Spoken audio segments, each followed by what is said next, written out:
Greetings, followers. Welcome to another MTGA NerdPhil video. Hope you are having a wonderful time so far. I know that for a lot of you who might be students, that you guys are coming to a close or you have come to a close. I hope you guys finish on a strong note.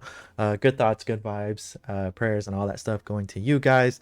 Um, you know, Today we're gonna have a lot of fun. Today we're doing some Strixhaven standard as usual. So if you're ready to see more goofy stuff, we're doing a little bit more goofy stuff today. Be sure to hit that subscribe button, give this video a thumbs up, hit that notification bell so you have the easier time finding me in the future, and just watch me do some weird stuff that shouldn't make any sense, and hopefully we'll have a little bit more success compared to yesterday's video. Yesterday was a little rough for us, but I have a little bit more confidence today. Maybe not. I'm not really sure, but yeah. I'm going live on Twitch usually from like 7 or 8 to 11, maybe midnight. I'll be doing a lot of stuff besides MTG, but it will be mostly MTG focused. So yeah, just check out this description down below to follow me on Twitch and watch me go live. Yeah. Um, Today we are playing Witherbloom Sack. Um, yeah, it's gonna be interesting because it revolves around a card that's like really interesting. But we'll see if we even get to pull it off. I've done a couple of test runs. It's all right. It's all right. But I'm here to have fun at the end of the day. So hopefully you guys will appreciate what we got. So um yeah, so let me show you what we're working with. So we've got two Valentines. Both the Dean's Lisette as well are both really good. So you can do a little bit of graveyard hate, great early drop for Valentine, and creating a 1/1, which we do need tokens to kind of make our deck work a little bit. But also we have a little bit of life involved, so Lisette comes in pretty handy as well. 4 Heartless Axe for the removal, premium spell. I've loved it since it first came out in Ikoria. 4 Skull Profits for the ramp. We do have big creatures to play, or really one big creature. There is another more mid-range creature, but Skull Profit's good in most situations. Bastion of Remembrance to create a 1/1 and to get a little bit of that life synergy that we're talking about. Makes blocks or trades really awkward for the opponent. 2 Callous Blood Mages. Like this card, it's a little expensive for a 3-drop, but the fact that you get options is pretty solid. But we're mostly going to be creating a 1/1 for the most part to get this deck functioning. But I have drawn a card as well, which is pretty good. We are playing Sedgemoor Witches because we are playing 4 instants and 4 sorceries, so the Magecraft is pretty reasonable. Actually, technically, we're playing a total of 11 because we have an adventure card called Lovestruck Beast, so pretty solid. 4 Cultivates for the ramp, also get some excess land out of our deck. 3 Lovestruck Beast, spend a staple for any deck that's playing green, and it creates a 1/1, which is awesome. 4 Binding the Old Gods. Love this card. This card has been phenomenal. It's better than most like rare sagas, which is kind of crazy to think about. But yeah, I love Binding the Old Gods ramps too, which is great. So our kind of strange card that we're playing is Demagoth Titan. Really weird card because it's just a big creature. Like 11/10 for 4 mana is no joke. We're making enough tokens to where this is, pretty reasonably going to attack pretty consistently, but it has no source of trample, doesn't have any other sort of protection. So I kind of want to build a deck around this where I'm able to like use enchantments, like the runes, to give it like trample and stuff, but that's in the near future. I just want to see how it runs kind of on its own. And then we have Belladross, which is pretty good. It's kind of like a coma. You can get each upkeep, you get a 1/1, not a 3/3, sadly.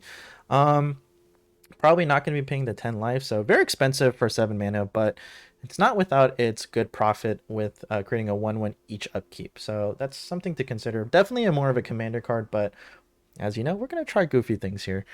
And then we got 2 Academy's Awakening, 2 Castle Lock Queen, 7 Swamps, 7 Forest, and 4 Pathways. So I was pretty tempted to put in Fabled Passages, but decided not to. We've got Ramp, we have Cultivate, we have Binding of the Old God, so I figured we'd be okay without it this time around. And I think we'll be okay. So I'm gonna go again. I'll be going live with Twitch. You can kind of see a little bit how I build these decks. You can see me play limited, which I've not played in such a long time. So honestly, I'm really excited to play limited again. I've just had this like huge need to play limited because all the stores in my area are closed. I know some states are like slowly opening up and like doing. I've actually seen pictures of people drafting in person, and I'm like, wow, I'm super jealous. But okay, so far doing okay. We don't have a turn 2, which kind of sucks, but our turn 3s are pretty great, honestly. We have the Bastion. We have the Demagoth Titan. I don't think Demagoth Titan's gonna last that long, sadly, in a control match. I don't know if it's Demir or Esper. Oh, okay. This is my first time seeing the Biblioplex. Biblioplex. I can say words. I'm an English major. um, but it's pretty good because it's a way to get card advantage, or kind of make sure you're not drawing what you don't want, but it's very situational. So yeah, it's super interesting. So I know he has something because there is this little pause, or he is one of those people that puts a stop on the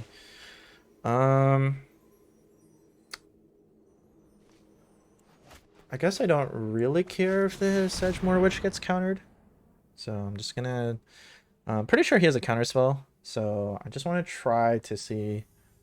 I'm trying to use his counters early on, so that I am okay. So this is great. He pays 3 life and 2 mana to get rid of the Sedgemoor Witch, which I think is fantastic. That's pretty good, honestly. So we're gonna kind of see what we can do here. Still passing the turn. Makes me very nervous. Control decks always make me so like, ugh. I just don't feel great running into control decks. I know he has Saw It Coming or Negate, so gonna just try and land another copy of Sedgemoor Witch.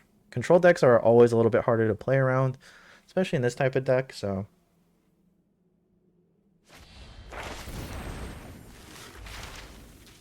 Oh, interesting. Okay.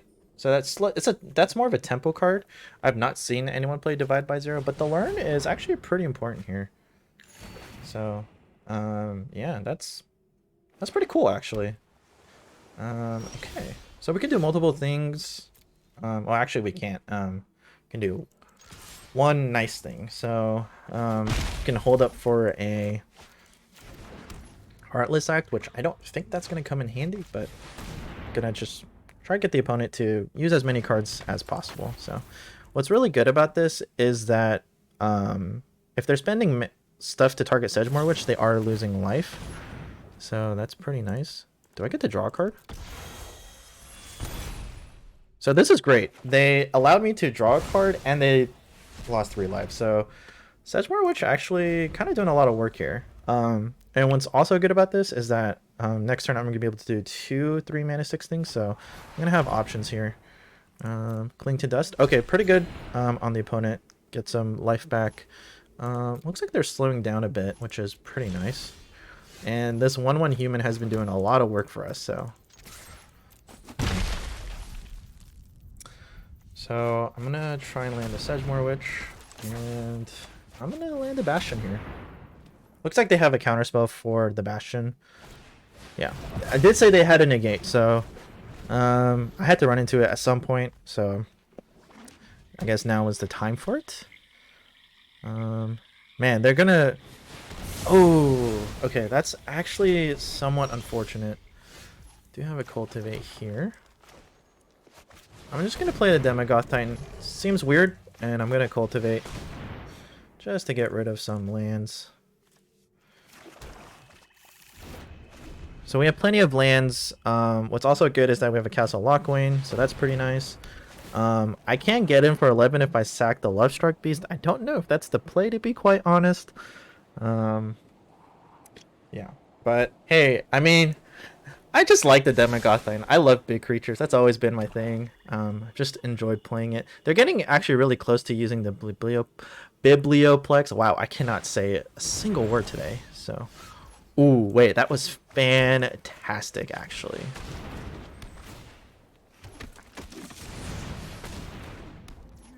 So I'm going to attack here. Sack the 1/1. And it's also really great because that goes really well with the Bastion Remembrance. So, yeah. So far, actually doing pretty good.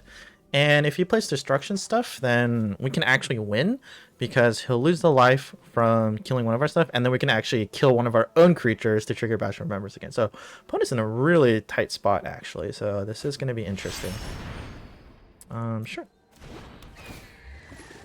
So I'm actually going to do this now before the Omen of the Sea triggers again, because if they draw another card that deals with my stuff, then or deals with the counters the Heartless Act, then I'm giving them extra time, which I don't really want to do. Now, what's great about this situation is that okay, let's see what happens. This is gonna be interesting. We might have won here, honestly. Just the Demigod Titan does it. Okay, hey, 11-10 for 4 mana. I mean, that's no joke. As long as you got a way to consistently use it, you know, the opponent has to consider it. Again, it has no form of protection. I'm not playing any protection spells, which I normally love. I love playing Snake's Gunveil. I love playing Heroic Intervention. But for this kind of deck, it just doesn't make sense to play those. I was even thinking about putting Garruk in here as like a more like a 6-drop, just in case like our Elder Dragon doesn't get there. Maybe we're just 1 mana short to play it, but decided not to. Decided to Cultivate was a little bit better. I'm gonna keep this hand. There is 3 mana here. So again, I always say if you have the wild cards, build the dual modal lands, because how do I say, like, it doesn't like I'm trying to think of a way that not like trick the randomizer, but it helps your odds to prevent being screwed from the random. I really don't know how to put this, because like talking about the randomizer is always such a iffy topic. Like I was on Twitch, I was just watching a random streamer, and she faced an opponent with we're playing against Tidball's Trickery, so this might not be a game at all, but she faced an opponent that had 4 Bone Crusher Giants in their opening hand, and I was just like, what? Like, you're crazy. Like, that's cap. That's straight up cap. Okay, so oof, this is I got a Terror of the Peaks turn 1, not unbeatable, but an early Terror of the Peaks will probably seal the game, if I'm quite honest. We're gonna take 5 here, sure. I mean, what else can we do? Okay, I'm gonna get in there. I'm not gonna take any damage here. It's very tempting, but against a turn 2 Terror of the Peaks, we actually have a shot, which is kind of crazy. I really don't know how much longer we are gonna last, to be fair. There is a Heartless Axe, that's pretty huge. Doesn't seem like he has anything. I feel like cultivating could be the right answer as well. This is tough. This is tough. The reason I want to cultivate is because we're stuck on 3 mana. But I guess, I don't know. I guess dealing with the Terror of the Peaks this early is just too rough. I unfortunately don't have the mana. He says nice. What? Good game. Does he just not have anything? I don't know if I quite believe him, but just in case. What is going on? We just beat a Tidball's Trickery deck. He had a turn 2 Terror of the Peaks, and we still beat him. This is insane. I don't know. Maybe today's just a good day. Wow. Wow. Oh man. This is why, honestly, like, Tidball's Trickery is I'm never gonna play that deck, because it's just, I feel like for a video it's like you're playing a game of chance, and it's like, sure, that can be exciting. I might do that for a live stream if anything, but I would never do that for a video, because it's just like, I don't know, I just don't feel like it would be as entertaining. It might be entertaining just to see someone like spin the wheel, but other than that, so this is great.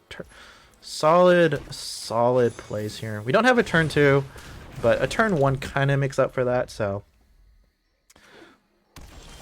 Okay. Alright, so I'm actually going to go ahead and play a Swamp here, get it for 1. Bit of a bummer we couldn't play anything turn 2, but you know, gotta work with what you have. So foretell card. So that tells me it is Doomscar. So that being said, I'm actually gonna go ahead. I'm gonna go ahead and draw a card. Super don't get me wrong, super tempting to to make a 1/1 for the Demogoth Titan, but I'm 90% sure that is either Saw It Coming or Doomscar. That's usually going to be the case in a blue-white control deck. So the longer I can kind of mess with our opponent, the better. Ooh, this is actually super painful. Oh, that's actually a bit of a bummer. I'm not gonna lie, that was pretty painful. Well, I am going to cultivate here regardless. And, I mean, you can still make a 1/1 at least, so there you go. Oh, I did not expect the Omen of the Sun. I was more expecting Omen of the Sea. That's usually the case. But they do, the blue-white Blink decks does play Omen of the Sun, so I kind of miscalculated there, honestly. But it's okay for the most part. Maze Mind Tome, sure. Okay, so I have to assume that Saw It Coming. So that being said, how do I like do this best? I also have to assume that is what do you call it? That is Doomscar. I guess the sooner I get him to fire off, the better, because I have the Titan in my hand, and if I can get the Titan to stick around. Okay, so it was a Saw It Coming. Now, I feel like this is still the right play regardless. Even if he Doomscars, it's not that bad, because here's the thing: even if the Lovestruck Beast can't attack, the Demogoth Titan can sack the Lovestruck Beast, so there is still some value to be said. So, I'm actually doing okay for the most part.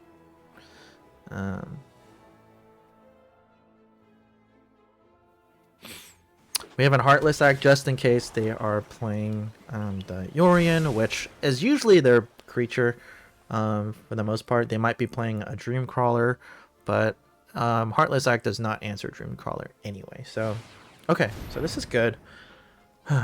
Okay, so I have to play this. Ooh, I kind of have to play do I? If I play this, he for sure fires off the Doomscar.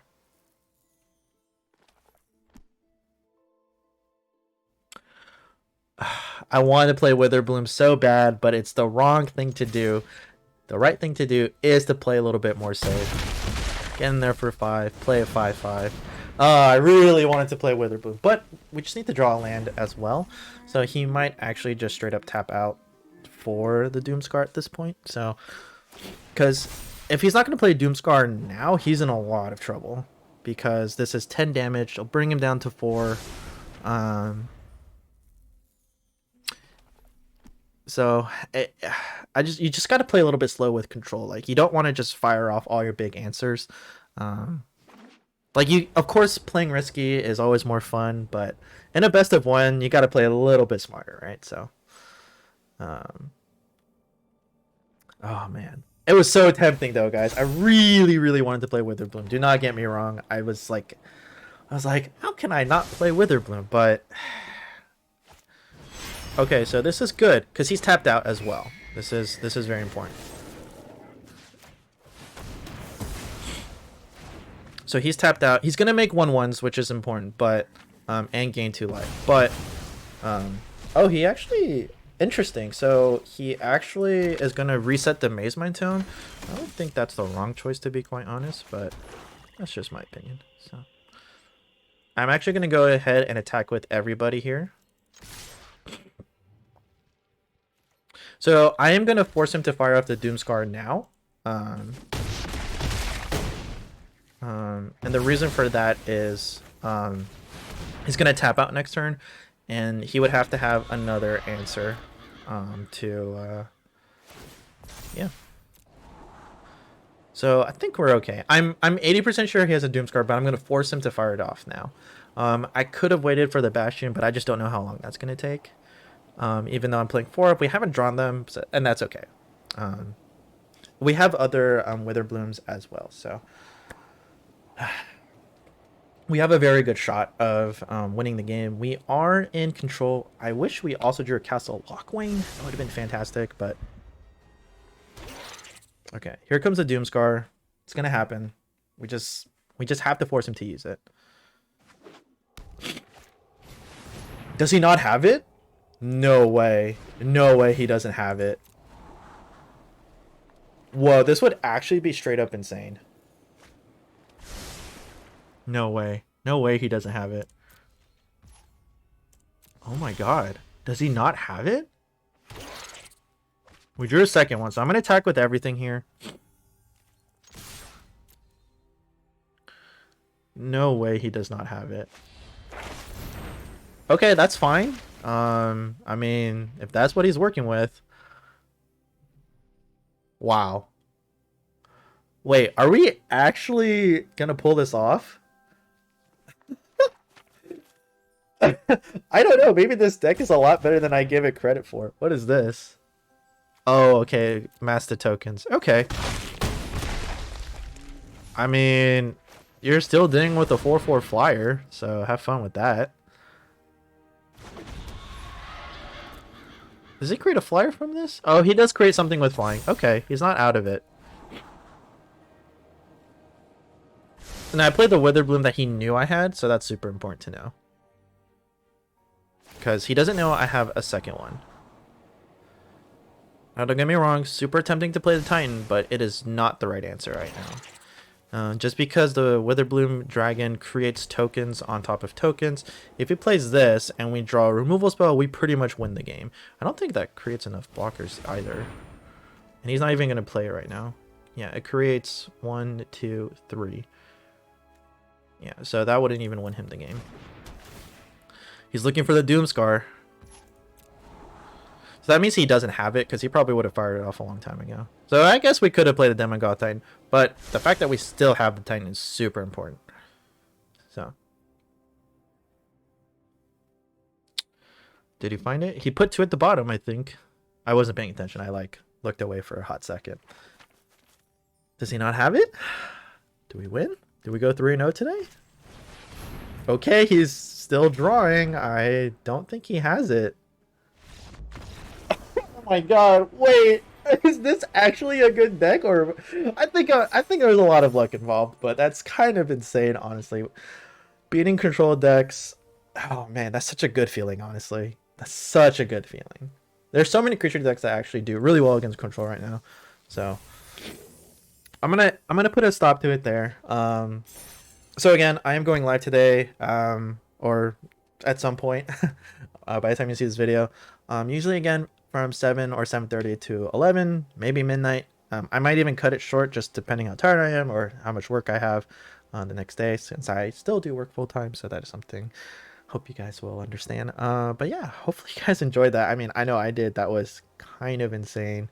Yeah, and the season reset, so we'll get back to plat for sure. Probably gonna rush to diamond now that I'm gonna be live streaming a little bit more. So yeah, hope I think that was a lot of fun. So again, hit those buttons down below. Be sure to submit your decks for Fan Submission Friday, which I think I forgot to talk about, where you just simply drop an AetherHub link or copy and paste an entire deck list, and just let me know what kind of format you want to play as well. So yeah. Right now, up top, YouTube is showing a video of my most recent upload, and then right below that is a video that YouTube thinks you specifically like, that I've created, probably a deck you haven't seen me play before. So go ahead, check those videos out. It really helps me out. We're on the road to 300 subscribers, so it really helped me out to get there. So yeah, thank you all so much for watching. I'll see you for your next NerdPhil.